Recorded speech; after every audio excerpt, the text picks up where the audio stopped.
This day in history, April 22, 1970.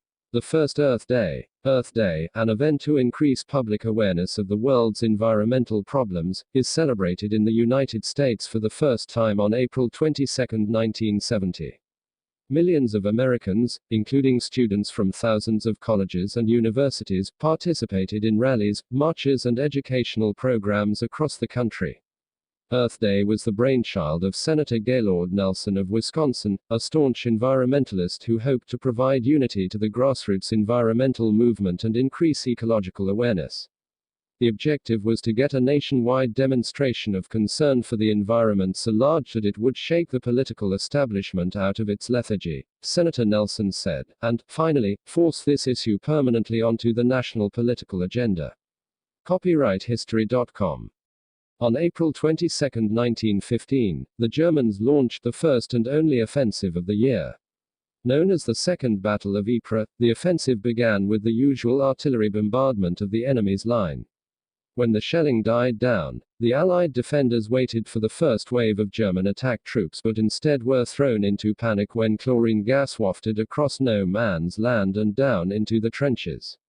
The Germans targeted 4 miles of the front with the wind-blown poison gas and decimated 2 divisions of French and Algerian colonial troops. The Allied line was breached, but the Germans, perhaps as shocked as the Allies by the devastating effects of the poison gas, failed to take full advantage, and the Allies held most of the positions.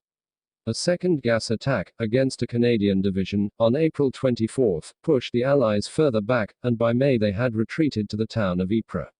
The Second Battle of Ypres ended on May 25, with insignificant gains for the Germans. The introduction of poison gas, however, would have great significance in World War I. Immediately after the German gas attack at Ypres, France and Britain began developing their own chemical weapons and gas masks. With the Germans taking the lead, an extensive number of projectiles filled with deadly substances polluted the trenches of World War I.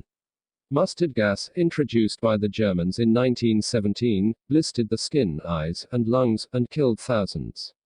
Military strategists defended the use of poison gas by saying it reduced the enemy's ability to respond and thus saved lives in offensives. In reality, defenses against poison gas usually kept pace with offensive developments, and both sides employed sophisticated gas masks and protective clothing that essentially negated the strategic importance of chemical weapons. CopyrightHistory.com